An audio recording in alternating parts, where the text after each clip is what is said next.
전서입니다. 디모데전서 1장 1절부터 11절까지의 말씀 함께 봉독하도록 하겠습니다.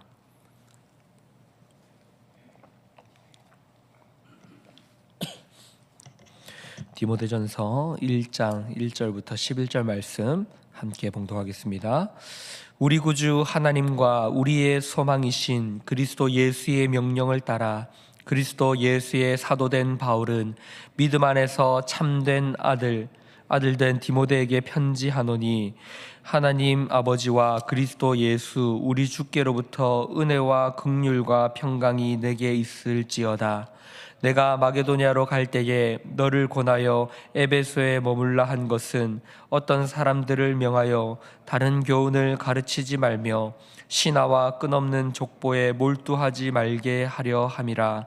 이런 것은 믿음 안에 있는 하나님의 경륜을 이룸보다 도리어 변론을 내는 것이라. 이 교훈의 목적은 청결한 마음과 선한 양심과 거짓이 없는 믿음에서 나오는 사랑이거늘, 사람들이 이에서 벗어나 헛된 말에 빠져 율법의 선생이 되려 하나 자기가 말하는 것이나 자기가 확증하는 것도 깨닫지 못하는도다. 그러나 율법은 사람이 그것을 적법하게만 쓰면 선한 것임을 우리는 아노라. 알 것은 이것이니 율법은 옳은 사람을 위하여 세운 것이 아니요 오직 불법한 자와 복종하지 아니하는 자와 경건하지 아니하는 자와 죄인과 거룩하지 아니하는 자와 명령된 자와 아버지를 죽이는 자와 어머니를 죽이는 자와 살인하는 자며 음행하는 자와 남색하는 자와 인신매매하는 자와 거짓말하는 자와 거짓 맹세하는 자와 기타 바른 교훈을 거스르는 자를 위함이니, 이 교훈은 내게 맡기신 바 복되신 하나님의 영광의 복음을 따름이니라. 아멘.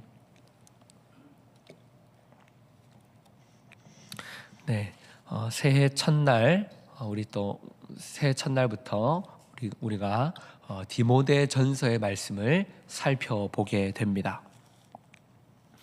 우리가 잘 알듯이 디모데 전서는 바울이 자신의 아들과 같은 영적인 아들과 같은 디모데에게 쓴 편지, 목회적 서신, 목회 서신에 해당하는 성경입니다. 바울은 에베소 지역을 특별하게 여겼습니다. 전도 여행을 다닐 때에도 2차, 3차에서 에베소 지역을 중심으로 3차 여행에서 에베소 지역을 중심으로 소아시아에 복음을 전하기도 하였습니다. 그래서 이 에베소 지역에 있는 교회, 에베소 교회에 특별히 디모데를 보내서 그 교회를 바르게 세우고자 하였습니다. 3절에서 나타나는 말처럼 내가 마게도냐로 갈 때에 너를 권하여 에베소에 머물라 한 것은 어떤 사람들을 명하여 다른 교훈을 가르치지 말며, 바울은 에베소 교회에 디모데를 보낸 이유가 다른 교훈을 가르치지 말고 복음 위에 그 교회가 바르게 세워지도록 디모데를 보냈다라고 말합니다. 이처럼 바울이 지금 디모데에게 편지를 쓰고 있는 것도 복음 위에 교회가 올바로 서기를 바라는 마음에 보내고 있는 것입니다. 디모데전서가 목회서신이라 하여 이것을 목회적인 매뉴얼, 어떻게 하면 목회를 네가 잘할 수 있는지 성공하는 목회 노하우라는 것을 전하는 것으로 오해해서는 안 됩니다. 바울이 지금 전하고 있는 이 편지, 서신은 디모데가 에베소 교회를 예수 그리스도의 몸된 교회로 바로 세워가기를 바라며 참된 교회가 어떤 것인지를 전하고 있는 것입니다. 지금 에베소 교회는 다른 교훈을 가르치는 자들이 있었던 것으로 보입니다. 교회 안에 다른 교훈으로, 잘못된 가르침으로 그 교회를 어지럽히지 못하도록 바울이 이 서신을 쓰고 있는 것입니다. 우리가 기억해야 될 것은 그 교회 안에서 있던 교훈이 틀린 교훈이 아니라 다른 교훈이라는 것입니다. 잘못되고 틀리고 말이 맞지 않는 그런 가르침을 하는 것이 아니라 지금 다른 교훈을 하고 있다는 것입니다. 교회 안에서 율법을 가르치고 잘잘못을 가르치고 도덕적인 교훈들을 가르치는 것, 이것은 물론 세상에서 해오는 것이며 교회 안에서도 일견 이런 가르침들이 있을 수 있지만 교회는 이런 가르침을 위한 공동체가 아니라는 것입니다. 예를 들면 인사는 당연히 잘해야 합니다. 어른들을 보면 인사를 잘하고 또 거짓말을 하면 안 됩니다. 하지만 이러한 가르침이 핵심이 아닙니다. 그리스도께서 이러한 가르침을 위해서 십자가를 지신 것이 아니기 때문입니다. 율법이 아닌 복음을 위해서 그리스도께서 십자가를 지셨습니다. 그 십자가를 우리는 이해해야 하며 하나님께서 우리를 어떤 길로 인도하고 계신지를 바르게 깨달아 알아야 합니다. 그것은 오직 복음밖에 없는 것입니다. 그러나 그 교회 안에서 율법을 잘못된 방식으로 가르치는 자들이 있었던 것으로 보입니다. 율법을 올바르게 지키기를 원하며 율법이 어떤 것인지를 가르치고 자신들이 율법의 선생인 것처럼 사람들에게 이 율법을 교훈하는 자들이 있었던 것으로 보입니다. 그러나 바울은 그렇게 하지 말 것을 말합니다.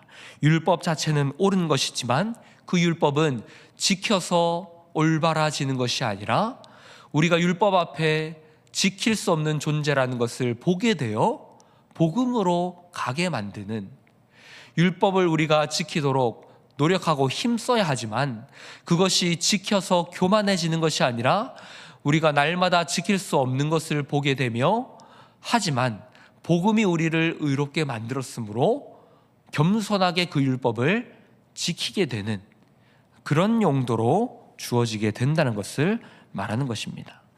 또한 다른 교훈을 가르치던 자들은 쓸데없는 것에 관심을 가졌던 것으로 보입니다. 4절은 이렇게 말합니다.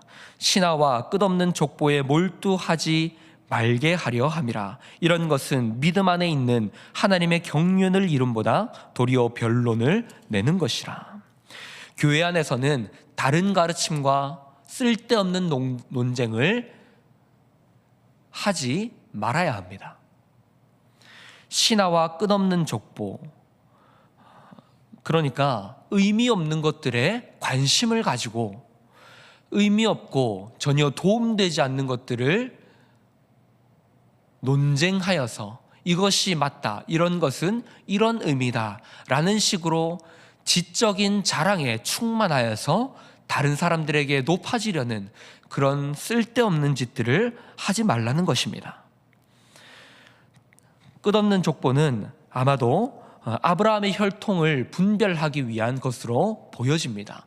어떤 것이 참된 믿음의 아브라함의 족보였는가, 어떻게 이어지고 있는가, 어떻게 하여서 그 족보가 우리에게 이어지며 또한 그 족보를 가진 자들이 어떤 사람들인가 라는 식으로 그런 족보를 분별해 내려는 것, 이런 것들은 하나님의 교회가 아닙니다. 성경을 가르친다고 하지만 그 성경에 있는 복음을 보지 못한다면 그것은 하나님의 경륜을 이루는 것이 아닙니다. 성경을 가지고 잘잘못을 따져서 이것이 맞다, 저것이 틀리다, 복음이 아닌 것들로 논쟁을 하려 한다면 그것은 교회를 오히려 갈라지게 만들며 교회 안에 분란을 일으키는 것에 불과하다. 그러니 교회 안에서 쓸데없는 말싸움과 소모적인 일을 하는 것을 하지 말라라고 말하고 있습니다. 그렇다면 교훈의 목적이 무엇입니까? 바로 5절의 말씀처럼 이 교훈의 목적은 청결한 마음과 선한 양심과 거짓이 없는 믿음에서 나오는 사랑이라고 말합니다. 결국 교회라는 것은 사랑을 이루는 공동체입니다. 사랑하는 성도 여러분, 이것을 반드시 기억해야 합니다. 교회 안에서 무엇이 맞고 무엇이 틀린지를 가르치는 자가 되지 마십시오. 우리에게 주어진 역할은 사랑하는 것입니다. 청결한 마음을 가집시다. 선한 양심을 가집시다. 거짓이 없는 믿음을 가집시다. 그것을 통하여서 우리는 사랑의 공동체를 만들어 가야 하는 것입니다. 교회가 힘을 가지는 것은 돈이 아니며 권력이 아니며 능력이, 세상적인 능력이 아닙니다. 하나님의 능력은 복음에서 나타났습니다. 그 복음은 예수 그리스도께서 죄인들을 위하여 십자가에서 죽으시고 부활하셨다는 사실입니다. 하나님의 아들이 자신의 목숨을 내어놓아 죄인들을 구원하셨다는 그 사실, 그것이 복음이며 그 복음이 교회를 세웠습니다. 우리도 그 복음을 따라 예수 그리스도의 성품과 예수 그리스도의 그 십자가와 부활을 우리의 삶에 담아내야 합니다. 그리스도께서 보이신 삶은 오직 사랑이었습니다. 그리스도가 이 땅에 오신 것은 설교하러 오신 것이 아니라 하나님의 말씀의 실체께서 그 말씀이 무엇인지를 살아내시고 보여주셔서 그 삶을 살아가도록 오신 것입니다.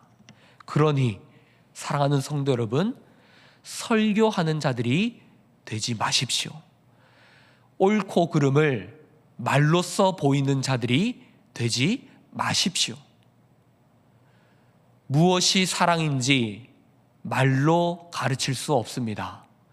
사랑이라는 추상 명사는 우리의 삶 속에서 어떻게 살아가는지를 통하여 구체적으로 드러나게 되는 것입니다. 자녀를 사랑한다는 것은 내가 너를 사랑한다라는 말로 증명되는 것이 아니라 자녀를 향한 끝없는 오래 참음과 인내와 헌신을 통해서, 그 기다림을 통해서 그 사랑이 나타나게 됩니다. 마찬가지로 교회 안에서 하나님의 말씀은 어떻게 드러납니까?